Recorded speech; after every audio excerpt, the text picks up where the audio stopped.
സംസ്ഥാന സർക്കാരിനെ പ്രശംസിച്ചുള്ള വിവാദ ലേഖനത്തിൽ ഒടുവിൽ കോൺഗ്രസ് നേതൃത്വത്തിന് വഴങ്ങി doctor Shashi Tharoor M P.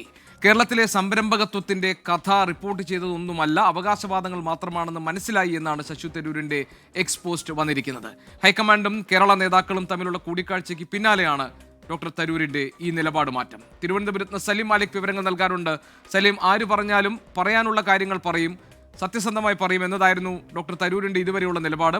പക്ഷേ ഹൈക്കമാൻഡിന്റെ ചർച്ചകൾക്കും അതിനുശേഷമുള്ള താക്കീതുകൾക്കും മാർഗനിർദ്ദേശങ്ങളൊക്കെ വന്നതിന് ശേഷം തരൂർ ഇപ്പോൾ അഭിപ്രായം മാറ്റിയിരിക്കുകയാണോ? എന്താണ് അദ്ദേഹം എക്സിൽ കുറിച്ചിരിക്കുന്നത്? ദിവസങ്ങൾ നീണ്ട സംസ്ഥാന നേതാക്കളും ശശി തരൂരും തമ്മിലുള്ള ഒരു വാക്പോരിന് ഒടുവിൽ അറുതി വന്നിരിക്കുന്നു. ആദ്യ ദിവസങ്ങളിലൊക്കെ ശശി തരൂർ ഈ വിഷയത്തിൽ സ്വീകരിച്ച നിലപാട് തനിക്ക് കിട്ടിയ ഡാറ്റാസിന്റെ അടിസ്ഥാനത്തിലാണ് താൻ പറയുന്നത്, അത് തെറ്റാണ് എന്ന് തെളിയിച്ചാൽ മാത്രം അത് തിരുത്താം, അതല്ലാത്തടത്തോളം കാലം അത് തിരുത്തില്ല എന്നുള്ളതാണ്. ആ സമയത്തൊക്കെ പ്രതിപക്ഷ നേതാവ് ഉൾപ്പെടെയുള്ളവരും കോൺഗ്രസിന്റെ പ്രധാനപ്പെട്ട നേതാക്കളും ശശി തരൂരിന്റെ ശ്രദ്ധയിലേക്കായി വിവിധ രേഖകളും ഒപ്പം തന്നെ സംസ്ഥാനത്തെ വ്യവസായ സംരംഭങ്ങളുടെ അവസ്ഥയെക്കുറിച്ചുമൊക്കെ പറഞ്ഞിരുന്നു. പക്ഷേ അതൊന്നും മുഖവിലക്കെടുക്കാൻ ശശി തരൂർ തയ്യാറായിരുന്നില്ല. താൻ പറയേണ്ടത് പറയും എന്നുള്ളതായിരുന്നു നിലപാട്.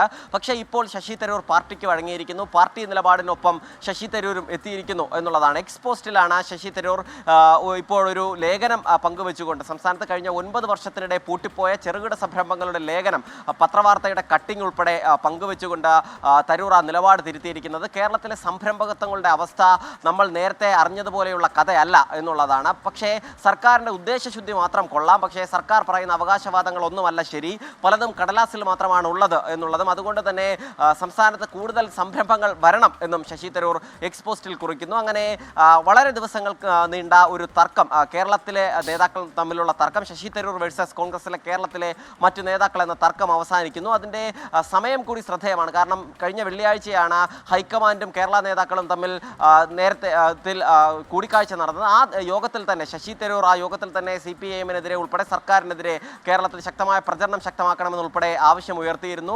അതിന് പിന്നാലെയാണ് ഐക്യ സന്ദേശമാണ് ആ യോഗത്തിൽ ഉയർന്നത് എന്ന് നേതാക്കളും വ്യക്തമാക്കിയിരുന്നു. ഏറെക്കുറെ അതിന് സമാനമായാണ് ഇപ്പോൾ ശശി തരൂർ കൂടി കോൺഗ്രസിന്റെ നിലപാടിനൊപ്പം എത്തുന്നത്. GK. ശരി, സലീം മാലിക്കാണ് വിവരങ്ങൾ നൽകിയത് തിരുവനന്തപുരത്ത് നിന്ന്.